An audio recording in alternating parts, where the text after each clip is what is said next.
स्वाधीनता मिली, जवाहरलाल नेहरू देश के पहले प्रधानमंत्री बने, बाद में इंदिरा गांधी जी प्रधानमंत्री बनी, उनके बाद राजीव गांधी जी बने, फिर सोनिया जी और राजीव जी के नेतृत्व में, राहुल जी के नेतृत्व में मनमोहन सिंह जी बने। हमारे 75 साल हमारे स्वाधीनता को हुए हैं। 60 साल कांग्रेस पार्टी को सरकार चलाने का मौका भारत की जनता ने दिया। जब बैल जोड़ी थी तब बैल जोड़ी पर ठप्पे मारे, जब गाय बछड़ा था तो गाय बछड़े पर ठप्पे मारे, फिर पंजा आया, पंजा को वोट दिया। कभी 20 कलमी, कभी 40 कलमी, कभी 5 कलमी कार्यक्रमों की घोषणा होती रही। गरीबी हटाओ का नारा हुआ, पर गरीबों की गरीबी दूर नहीं हुई। बहनों और भाइयों, देश के विकास के लिए हमारे यहां 2 क्षेत्र बहुत महत्वपूर्ण है। एक उद्योग क्षेत्र है और दूसरे हमारी खेती है, कृषि क्षेत्र है।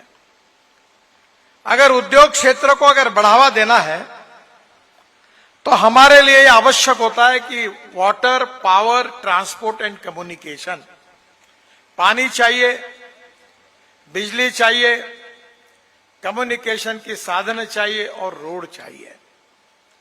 उसके बिना कोई उद्योग नहीं आता और उद्योग आए बिना कोई रोजगार नहीं मिलता। दूसरा क्षेत्र हमारे कृषि का क्षेत्र है। मैं भी किसान हूं। मेरे क्षेत्र में 3 चीनी मिलें चलाता हूं, पर आज कृषि क्षेत्र की भी स्थिति में 60 साल कांग्रेस पार्टी को मिले पर कोई बहुत ज्यादा फर्क नहीं आया। आज देश में 1947 में 90% आबादी गांव में रहती थी, पर आज की स्थिति ऐसी है कि केवल 60% आबादी गांव में रहती है। ये 30% लोग अपने गांव को, अपने घर को छोड़कर मुंबई, दिल्ली, बेंगलोर, चेन्नई, कलकत्ता, चंडीगढ़ अपना गांव छोड़कर शहर में चले गए। खुशी से गए? खुशी से नहीं गए, मजबूरी से गए। गांव में अच्छे रोड नहीं थे, गांव में पीने के लिए पानी नहीं मिल रहा था, किसानों को उनके फसल का सही दाम नहीं मिल रहा था, बेरोजगार युवाओं के हाथों को काम नहीं था। गरीबी, भूखमरी और महंगाई के मार के कारण रोजगार को ढूंढने के लिए लोग शहरों में गए। यह कांग्रेस पार्टी के गलत नीतियों का परिणाम था और इसीलिए हमारी सरकार ने यह निर्णय किया कि देश का विकास अगर करना है तो उद्योगों को बढ़ाना होगा और उद्योग अगर बढ़ाने होंगे तो उसके लिए पानी, बिजली, रोड, कम्युनिकेशन के साधनों का निर्माण करना होगा। हिमाचल प्रदेश की हालत तो बहुत ही खराब थी, रोड ही नहीं थे। वैसे आपका क्षेत्र तो प्लेन है, पर बाकी पहाड़ी क्षेत्र में रोड बनाना बहुत कठिन है। आजू बाजू में लोगों के घर है, प्रॉपर्टी एक्वायर करनी पड़ती है, जिसका अनुभव मैं 10 साल से ले रहा हूं, कितनी कठिनाइयां होती है। और मैंने रोड बनाने के लिए नई योजनाएं बनाई। जैसे हमने राष्ट्रीय महामार्ग की योजना बनाई, तो मुझे याद आता है कि 95-2000 में मैं महाराष्ट्र में, मुंबई में मंत्री था। मुंबई में मैंने 55 उड्डान पुल बनाए और आप जो टीवी पर देखते हैं समुद्र में वर्ली बांद्रा सीलिंग प्रोजेक्ट, वो भी बनाने का सौभाग्य मुझे मिला। मुंबई पुणे एक्सप्रेस हाईवे बनाने का मौका मिला। तब अटल बिहारी वाजपेयी जी ने मुझे दिल्ली बुलाया और दिल्ली बुलाकर मुझे उन्होंने आदेश दिया कि आपने शहर में तो काम किया है, पर आप गांव को जोड़ने वाली योजना आप तैयार करो। मेरे अध्यक्षता में एक कमेटी तैयार की गई। 3 महीने मैंने उस कमेटी में काम किया और अटल बिहारी वाजपेयी जब प्रधानमंत्री थे उनको रिपोर्ट मैंने सौंपा। 15 दिन के अंदर उसकी घोषणा हुई और उस योजना का नाम था प्रधानमंत्री ग्राम सड़क योजना। देश के इतिहास में पहली बार गांवों को मजबूत सड़कों से जोड़ने का काम हिंदुस्तान के इतिहास में किसी व्यक्ति ने किया है तो उसका नाम अटल बिहारी वाजपेयी है। यह मैं गौरव के साथ कह सकता हूं। 6.5 लाख गांवों में से 4.5 लाख गांवों में मजबूत रास्ते बने। बहनों और भाइयों, हिमाचल प्रदेश में सबसे इंपॉर्टेंट क्षेत्र क्या है? सबसे इंपॉर्टेंट है पर्यटन। हिमाचल प्रदेश के लोगों का रोजगार जो मिलता है वो पर्यटन करने के लिए जो लोग आते हैं उनके कारण मिलता है। यहां रेलवे आ नहीं सकती, पहाड़ थे, और इसलिए स्वाभाविक रूप से रोड के ऊपर सब लोग डिपेंड होते थे। पहली बार हमने हिमाचल प्रदेश में अनेक रोड बनाए जिसका उल्लेख मैं करूंगा नहीं। 900 करोड़ का अभी जो लठियानी मंदली पुल की बात हुई, ये एक ही पुल 900 करोड़ का है जो भारत सरकार की ओर से मंजूर हुआ है, और ये चुनाव समाप्त होने के बाद उसका काम शुरू हो जाएगा, ये भी विश्वास मैं आपको देता हूं। एक एक रोड, एक एक ब्रिज बनने से 2-2, 3-3 घंटे का फर्क पड़ता है। और इसलिए बहनों और भाइयों, बड़े प्रमाण पर टूरिस्ट आ रहे हैं। हम एक ऐसे नए नए रोड बना रहे, हिमाचल प्रदेश में टनल बना रहे, 20,000 करोड़ की टनल बना रहे। आपको पता होगा कि मनाली से रोहतांग पास जाने के लिए 3.5 घंटे लगते थे। अभी अटल टनल बनी है, हम केवल 8 मिनट में चले जाते हैं। वहां से निकलने के बाद लद्दाख लेह तक हम 8 टनल बना रहे हैं। लद्दाख लेह के बाद आगे हमने झोजिला टनल, जो आशिया की सबसे बड़ी टनल है, जिसकी कीमत 12,000 करोड़ रुपए थी, वो केवल हमने 5,500 करोड़ में उसका काम दिया, पैसा बचाया। वो भी टनल का काम अब पूरा होते हुए आया है। उस टनल से बाहर निकलने के बाद झेड़मोर टनल है। झेड़मोर टनल से बाहर निकलने के बाद आप श्रीनगर पहुंचेंगे। श्रीनगर से जम्मू के बीच में रास्ता अच्छा बन गया है, हमने 8 टनल बनाई है। और कटरा के नजदीक से दिल्ली कटरा एक्सप्रेस हाईवे को आप जुड़ जाएंगे तो कटरा से 6 घंटे में अमृतसर से दिल्ली तक आप पहुंच जाएंगे। दिल्ली आने के बाद दिल्ली से मुंबई 1 लाख करोड़ रुपए का हाईवे लगभग पूरा होते हुए आया है, जो दिल्ली से मुंबई केवल 12 घंटे में सफर पूरी करेगा। और वहीं से सूरत तक आप आएंगे तो सूरत में हमने नया ग्रीन हाईवे बनाया है। सूरत से नासिक, नासिक से अहमदनगर, अहमदनगर से सोलापुर, सोलापुर से करनूल, और करनूल से हैदराबाद, चेन्नई, बेंगलोर, कन्याकुमारी, कोचीन, त्रिवेंद्रम, पूरे साउथ इंडिया को जोड़ दिया है। कश्मीर से कन्याकुमारी तक, मनाली से लेकर कन्याकुमारी तक पूरा हाईवे बन गया है। थोड़े थोड़े काम केवल बाकी है। आज सही बार कश्मीर से कन्याकुमारी एक्सिस कंट्रोल रोड से आप जा सकते हैं। यही हमारी सरकार की उपलब्धि है। मैं हिमाचल प्रदेश में 16,000 करोड़ की करीब 28 रोपवे केबल कार बना रहा हूं। बिजली महादेव के रोपवे को हमने मंजूरी दे दी है और चुनाव के बाद उसका काम शुरू हो जाएगा। पहाड़ी क्षेत्र में ऊपर जाने के लिए बहुत तकलीफ होती है। अभी तो हमने ऐसी टेक्नोलॉजी लाई है कि जो पहाड़ी पर जो एप्पल तैयार होगा वो ड्रोन में डालकर नीचे आएगा, और दवाइयां और कुछ महत्वपूर्ण चीजें ड्रोन में उड़कर ऊपर जाएगी। ये नई रचना हमने की है। बहनों और भाइयों, मुझे विश्वास है कि हिमाचल प्रदेश में विशेष रूप से मैं वाटर रिसोर्सेस मंत्री था।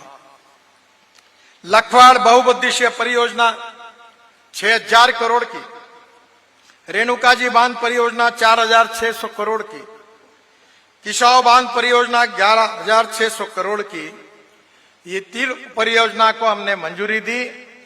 और मुझे खुशी है कि इन योजनाओं के कारण हिमाचल प्रदेश को 370 मेगावाट बिजली मिलेगी, जिससे हिमाचल की सरकार का इनकम बढ़ेगा और करीब हिमाचल को 7,000 करोड़ लीटर पानी सिंचाई और पीने के लिए मिलेगा। बहनों और भाइयों, रोपवे, केबल कार, अच्छे रोड, पानी की व्यवस्था, बिजली, 5 स्टार होटल बन रहे हैं, रिसोर्ट बन रहे हैं। पूरे विश्व से, दुनिया से टूरिस्ट हिमाचल प्रदेश में आ रहे हैं और टूरिज्म में जो इन्वेस्टमेंट होती है उससे 49% इन्वेस्टमेंट से रोजगार निर्माण होता है। हमारे युवाओं को रोजगार मिलेगा, लड़कियों को रोजगार मिलेगा तो गरीबी दूर होगी। गरीबी दूर होगी तो समृद्ध संपन्न बनेंगे। हम हिमाचल प्रदेश को समृद्ध संपन्न बनाना चाहते हैं। गांव, गरीब, मजदूर, किसान का कल्याण करना चाहते हैं। हिमाचल प्रदेश को अच्छे रोड देना चाहते हैं। हिमाचल प्रदेश के लोगों का इनकम बढ़े, टूरिज्म बढ़े, युवाओं को रोजगार मिले और टूरिज्म में हिमाचल प्रदेश देश का एक प्रमुख राज्य बने, ये हमारी कोशिश है। ये पानी, बिजली, रोड के बिना संभव नहीं है और इसलिए इस प्रकार की डेवलपमेंट के बारे में मैं कहना चाहता हूं कि कांग्रेस पार्टी ने जो 60 साल में नहीं किया है वो केवल 10 साल में हमारी सरकार ने करके दिखाया।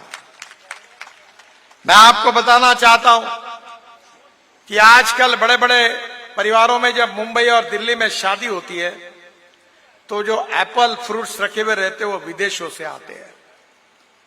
हमारे कृषि विभाग ने नई नर्सरी खोली है, सीड और प्लांट में संशोधन करके नए नए क्वालिटी ला रहे हैं ताकि हमारा एप्पल विश्व में एक्सपोर्ट हो, हमारे किसानों को अच्छे भाव मिले, एग्रीकल्चर प्रोसेसिंग इंडस्ट्री शुरू हो जाए। मैं जब एमएसएमई का मंत्री था तो हिमाचल में मशरूम तैयार करने का काम जोरों में हुआ, अनेक लोगों को रोजगार मिला। यहाँ के परिस्थिति का अध्ययन करते हुए मशरूम से यहाँ एक्सपोर्ट शुरू हो गया। मुझे विश्वास है कि हिमाचल प्रदेश में अच्छे अच्छे एजुकेशनल इंस्टीट्यूशंस हैं। पढ़ाई के लिए लड़के हमारे देश के बाहर से, दुनिया के कोने कोने से आते हैं। शैक्षणिक क्षेत्र हो, सामाजिक क्षेत्र हो, कृषि क्षेत्र हो, सेवा का क्षेत्र हो, हर क्षेत्र में विकास कैसे हो, यही हमारी सबसे बड़ा उद्देश्य होता है। हमारे पंडित दीनदयाल उपाध्याय जी ने अपने सामाजिक आर्थिक चिंतन को अंत्योदय के रूप में बताया है कि समाज के जो शोषित है, पीड़ित है, दलित है, जिनके पास रहने के लिए मकान नहीं है, खाने के लिए रोटी नहीं है, शरीर पर कपड़ा नहीं है, उस दरिद्र नारायण को भगवान मानकर हम उसकी निरंतर सेवा करते रहेंगे और जिस दिन इस गरीब व्यक्ति को रोटी, कपड़ा और मकान मिलेगा उसी दिन हमारा कार्य पूरा होगा, ऐसा हम समझेंगे। बहनों और भाइयों, हमने इलेक्ट्रिक की कार लाई, मैं मंत्री हूं ट्रांसपोर्ट का, इलेक्ट्रिक स्कूटर लाई, इलेक्ट्रिक की बस लाई। जहां 100 रुपए का डीजल लगता था वहां 3 और 4 रुपए की बिजली लगती है। हमारा किसान केवल अन्नदाता नहीं रहा, हमारा किसान ऊर्जादाता बना, जो बिजली तैयार कर रहा है। ये जो पराली है पंजाब हरियाणा के जलाते थे, उससे हमने सीएनजी गैस बनाया। हमारा किसान अन्नदाता से ऊर्जादाता बना, ऊर्जादाता से पेट्रोल डीजल का हम 16 लाख करोड़ का इंपोर्ट करते हैं। अब हमारे देश में हमारा किसान देश के लिए लगने वाला फ्यूल तैयार करेगा। मेरे पास दिल्ली में गाड़ी है जो कि किसानों के चावल से, मक्के से बने हुए इथेनॉल पर चलती है, जिससे किसानों को भाव मिल रहा है। बहनों और भाइयों, किसान ईंधन बना रहा है। 10 साल के बाद यह स्थिति आएगी कि हमारा फॉसिल फ्यूल का, पेट्रोल डीजल का इंपोर्ट बंद होगा और हमारा किसान देश के लिए पेट्रोल डीजल का पर्याय इथेनॉल तैयार करके देगा। गांव समृद्ध संपन्न हो गए, युवाओं को रोजगार मिलेगा। मेरे पास हाइड्रोजन पे चलने वाली गाड़ी है, पानी से हाइड्रोजन निकलता है और वो गाड़ी अब हम ला रहे हैं और किसान हमारा हाइड्रोजन तैयार करेगा। पेट्रोल डीजल के बजाय हाइड्रोजन पर हमारी मशीनरी चलेगी। हमारा किसान अन्नदाता से ऊर्जा दाता, ऊर्जा दाता से ईंधन दाता और ईंधन दाता से अब हाइड्रोजन दाता बनेगा। और इतना ही नहीं तो परली से बिटुमिन भी बनने बनाया। अगर आप पानीपत में जाओगे तो इंडियन ऑयल ने मेरे आग्रह पर एक बड़ा प्लांट लगाया है। परली से 1 लाख लीटर इथेनॉल तैयार हो रहा है, 150 टन डांबर बिटुमिन तैयार हो रहा है और 76,000 tonne bio aviation fuel, sustainable aviation fuel यानी हवाई ईंधन तैयार हो रहा है। अब किसानों ने तैयार किए हुए ईंधन पर हवाई जहाज चलने वाले हैं, वो दिन अब दूर नहीं है। आप कहेंगे कि गडकरी जी हमको सपने दिखा रहे हैं। मैं सपने दिखाने वाला नेता नहीं हूं, जो बात करता हूं वो डंके की चोट पर पूरी करके दिखाता हूं। मैं जो जो घोषणा करता हूं, ये कोई पत्रकार भाई मुझे सवाल नहीं पूछ सकते। जो जो मैंने कहा वो हुआ ही है, वो होता ही है, यही विश्वास मैं आपको देता हूं। हमें इस देश की तकदीर को बदलना है, ये देश के भविष्य को बदलना है, हमारी मातृभूमि को, हमारे हिंदुस्तान को दुनिया का विश्व गुरु बनाना है, $5 ट्रिलियन की इकोनॉमी बनानी है, तीसरी दुनिया की सबसे बड़ी अर्थव्यवस्था बनानी है। और ये बनाने के लिए ईमानदारी से सही नीतियों के साथ काम करने वाली सरकार चाहिए। अगर आप मोदी जी के नेतृत्व में फिर से एक बार हमारी सरकार लाओगे तो आपका ये सपना हम पूरा करके दिखाएंगे। इस विश्वास देने के लिए मैं आपके पास आया हूं और इसीलिए मैं आपसे अनुरोध करने के लिए आया हूं कि मेरे सहयोगी अनुराग जी, जिनका यहां के विकास में बहुत बड़ा योगदान है, वो लोकसभा में खड़े हैं और विधानसभा में आपके लोकप्रिय देवेंद्र जी खड़े हैं। ये दोनों की कमल के फूल की बटन दबाइए, इनको विजयी बनाइए और हिंदुस्तान को भय, भूख, आतंक, भ्रष्टाचार से मुक्त करने के हमारे संकल्प को सहयोग करिए। गांव गरीब मजदूर किसान का कल्याण करिए। और इसीलिए आप देवेंद्र जी को भी आशीर्वाद दीजिए, अनुराग जी को भी आशीर्वाद दीजिए, भारतीय जनता पार्टी को जिताइए। यही आपसे हाथ जोड़कर प्रार्थना करता हूं। आप सबको बहुत बहुत धन्यवाद देता हूं कि इतने धूप में आप आए हो। आपको बहुत बहुत धन्यवाद, बहुत बहुत शुभकामनाएं। मेरे साथ जोर से कहिए, भारत माता की, भारत माता की, भारत माता की। नमस्कार, धन्यवाद। धन्यवाद आदरणीय नितिन गडकरी जी, आपका बहुत बहुत धन्यवाद।